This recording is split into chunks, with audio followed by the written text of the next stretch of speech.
Last time, in part 2, we looked into ProcMon, Autoruns and TCPView.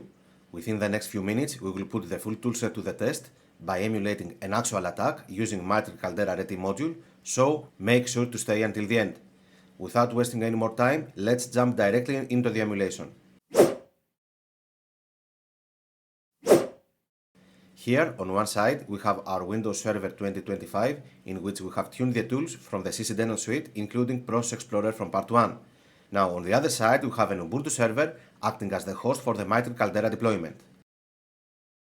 For the sake of our demonstration, they both are on the same network, while, for the same reason, we have made sure to disable Windows Defender's real-time protection on the Windows Server box. We will first deploy the shortcut agent written in Golang to the server box, and then go back to the Ubuntu server to verify the agent is alive and reporting. All is well here, which means we are good to go. This is the web interface of the Caldera tool, presenting us with countless options to test our defenses. Again, for the sake of this demonstration, we will pick just a few of them so we can track them using the Sysinternals tools. Now, let's start by quickly going to the Windows box to see if the threat detection system we have built has picked any suspicious activity so far.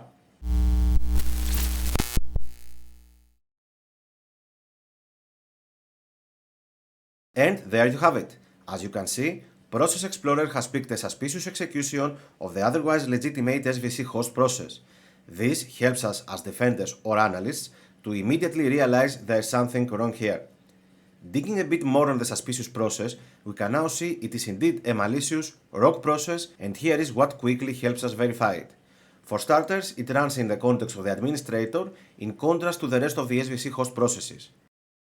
What's also different is that it does not appear to have a verified signer like the rest, plus its auto start location is different and alarming comparing to the rest. Additionally, the TCP/IP tab also shows an IPv4 connection to an IP and port we should not normally be familiar with. We can also see that VirusTotal has flagged this process as malicious using half of its security vendors' detections. Therefore, we can now be confident enough that this process poses a serious threat which requires our urgent attention. But wait, there is still something more that comes to seal our verdict: this process is rogue. Analyzing the strings tab, we notice something quite unusual here. A native Win32 process such as SVC host that contains a Go language identifier such as the Go build string? No way. This, normally, shouldn't be the case. We know that native Win32 processes are written in C and C++, so how come we have a Go language identifier in this process? So now that we saw how Process Explorer aids our threat hunting perception, let's move on how the rest of our toolset could help us.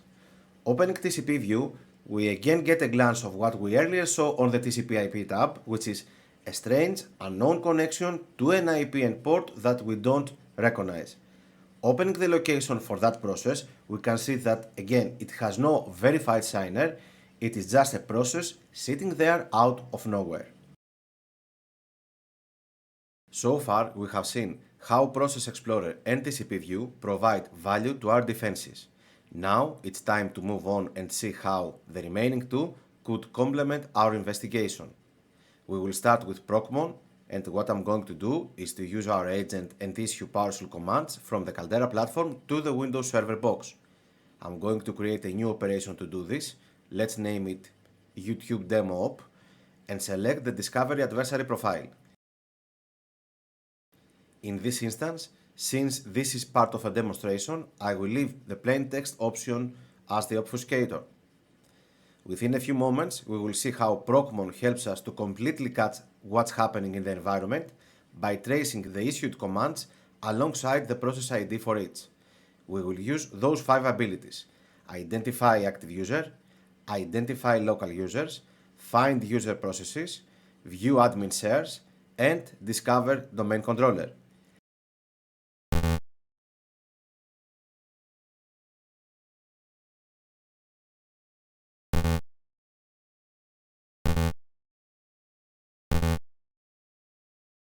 As we saw, ProcMon has logged every one of those abilities in great detail.